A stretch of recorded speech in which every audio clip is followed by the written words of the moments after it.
Welcome back. Good morning, Vietnam. Welcome back to another podcast. Yeah, it's we have nothing better to do. All right, I'm gonna be reading some Diary of a Wimpy Kid. Greg goes to fucking Greg Heffley goes to fucking Vietnam. My dad was right in the mail today. I'm angry, but it was available. Oh well.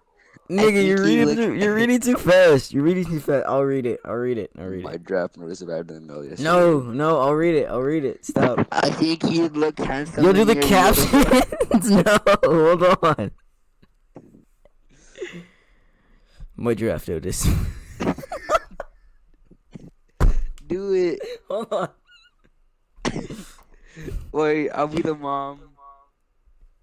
Okay, I'm Greg. I don't think you look handsome. Stop. No.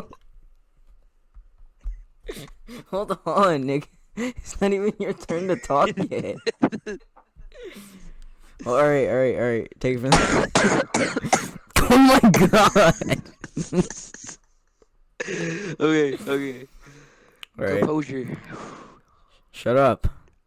Big boy words. Oh my god. My draft notice arrived in the mail yesterday. I'm angry, but I knew this was inevitable. I think you're so handsome with your uniform. Shut up. Okay, I'm gonna do it. I asked Mom if she'd help me escape to Canada, but she wasn't much help. I'm gonna keep it at it. What did Johnson say again? I will not send American boys 8 or 10,000 miles to do my job that Vietnamese boys ought to be doing them for themselves. Look, I hate commies as much as the next guy, but this isn't our war to fight. The last thing I want to do is die in some jungle in buttfuck nowhere on the other side of the world because President Johnson's ego is too big to end this war.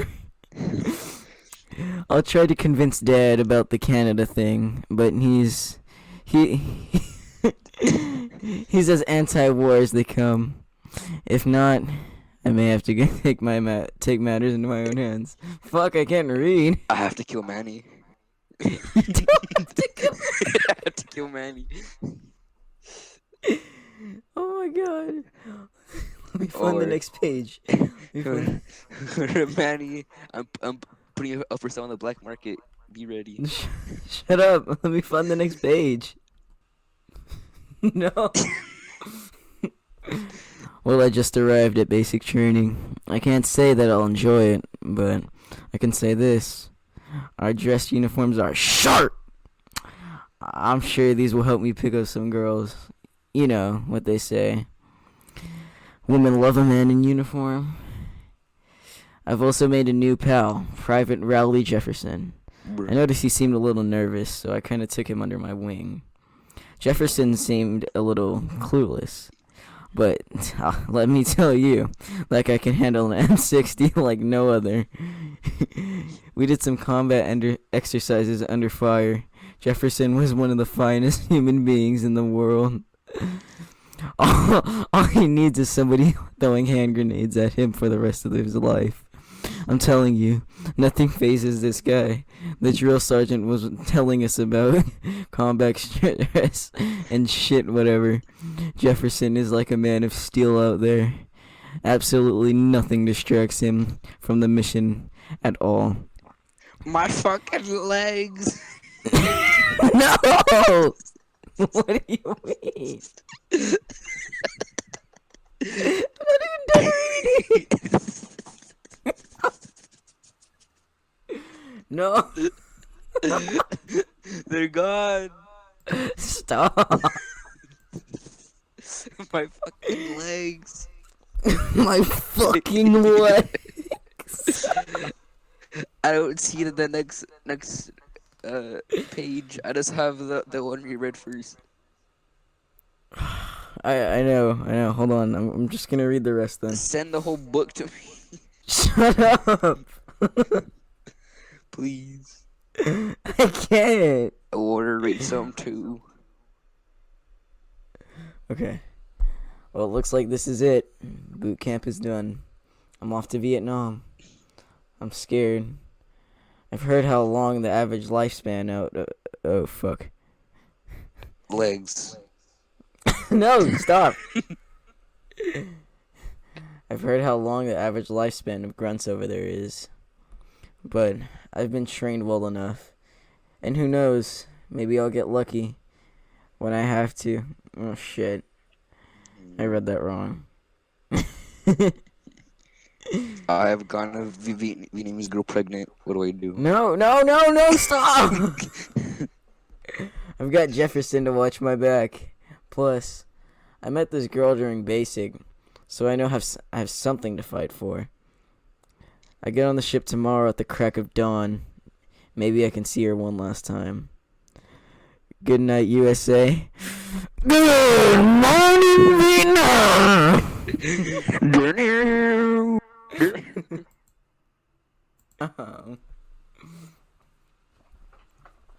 Bruh. We went on our first patrol tonight. They say that war is 99% waiting around and 1% actual fighting. And that's completely fine by me, let me tell you. Walking around in the rice paddies at night is eerie enough without the without the threat of a bunch of rice farmers jumping out at you. Sergeant Morris told us about it, how the gooks... Can I say gooks? Gook.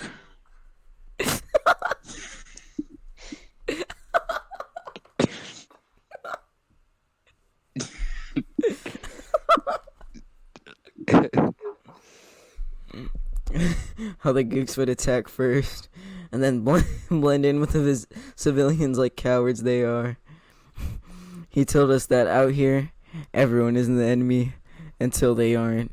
And sometimes you have to go to the extreme, but that brass usually looks the other way. I, for one, don't like the idea of shooting civilians, but sometimes you gotta do what you gotta do. No Russian. No Russian. Shut up. We were out on patrol one last night. Should have been a night like any other. Boy, was I ever wrong. I was looking down when it happened one moment. All we hear is the soft sounds of the jungle. The next night is torn wide open by screaming of the commie gooks and the roar of an RPK. Gook. Sergeant Morris was hit first. That poor bastard absorbed the worst of the opening barrage. we tried to retreat to the tree line, but we were caught in the wide open. We were utterly fucked. I blindly fired my M16 in the trees and grabbed Private Jefferson and hauled ass back towards camp, disoriented and under shock. My I didn't think we'd make legs. it. No, you messed it up. I know it's not my fault, but yet, I wish I had been more alert. Those gooks can sure plan an ambush. I give them that. Dealing with the ambush. No. Shut up. She say in the corner of my eye, I see you, Private Jefferson blew up in a land mine. No, that doesn't happen. And then all you hear is, my fucking legs. Oh my god, I don't want to edit this. Dealing with the ambush has been hard. Surprisingly, Jefferson has taken especially hard. Keeps only to himself, gets jumpy, random mood swings. Oh, and the nightmares. The guy can't go 2 nights without him walking up. No, I was going so well. The guy can't go 2 nights without him waking us all up at night, screaming about Sergeant Morris. I have to be honest with you, I think he's losing it. I don't blame him either. Legs. Seeing your friends in a pool of blood and guts isn't something the army tells you about when they're asking you to fight for Uncle Sam. My fucking bowel. No, shut up. I told Colonel Ranger about Jefferson. Fucker says Jefferson's just a pussy. That's the army, I guess. My intestines. I fear it's only a matter of time before Jefferson goes ahead and offs himself. Damn shame. Really? But what else can I do?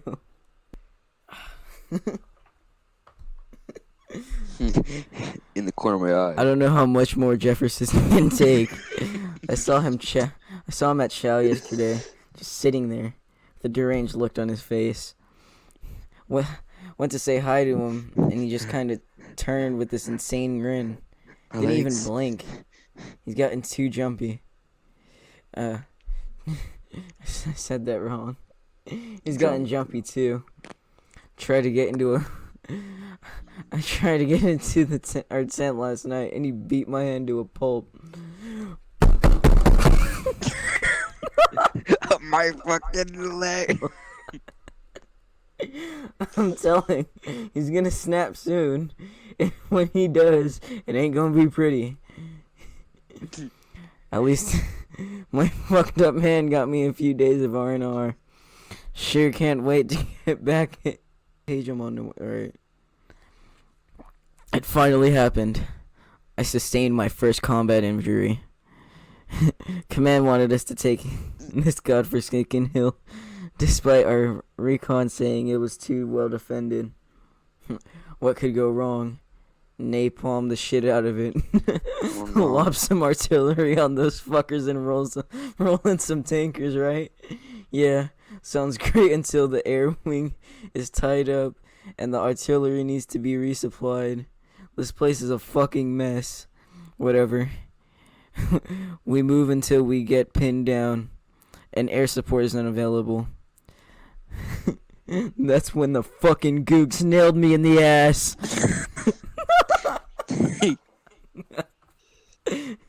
You know you get hardened just seeing the other people die. But getting shot yourself is a different story. I want you to cry like a bitch. My fucking At least I'll be out of knee. commission for a while. Getting some Wimpy. Just. Oh my god, the grammar on this is retarded. Getting My some knee. leave will just be what I need. Ouch!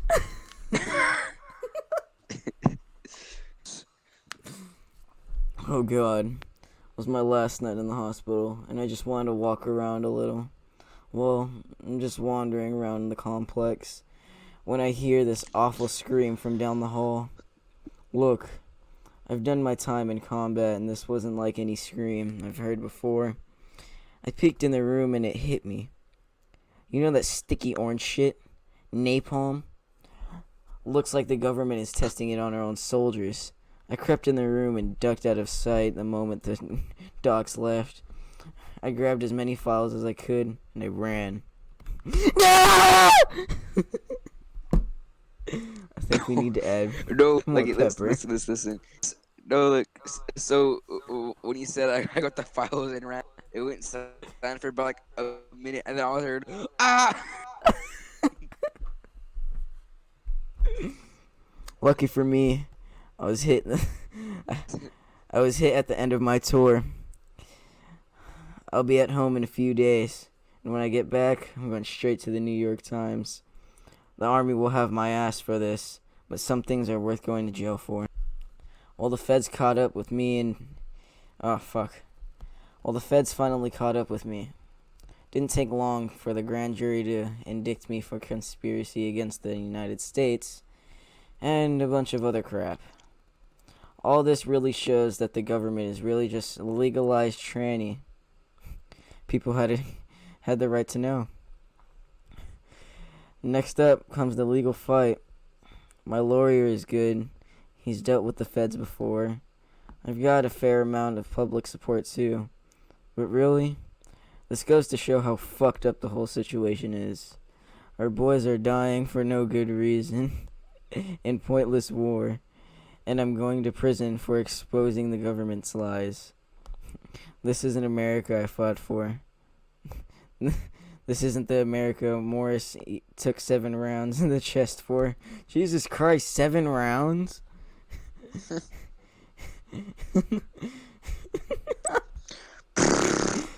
And sure as hell isn't the America Jefferson blew his brains out over. No, he died? No! I've been locked up in federal prison for Those are like 3 years yours. now. Whatever. I'll take It them. sucks, but I stand by my actions 100%. I only have one regret, and that is what I've put my family through. Are you still there? I know they stand by me, but I can't say that everyone else I know. I know my dad's co-workers at the agency don't take kindly to leakers.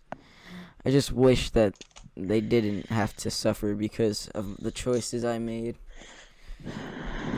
Who knows? Public support of the war is at an all-time low. Fuck, I'm reading this so slow right now. I can't even read right now. Maybe one day people will appreciate my sacrifice. Maybe they'll stop harassing my family. Maybe I'll get a pardon. Until then, I want my story to be heard. I want Jefferson's to be heard. I want Morris's to be heard. People deserve the truth. This is Private First Class, Greg Heffley. Over and out.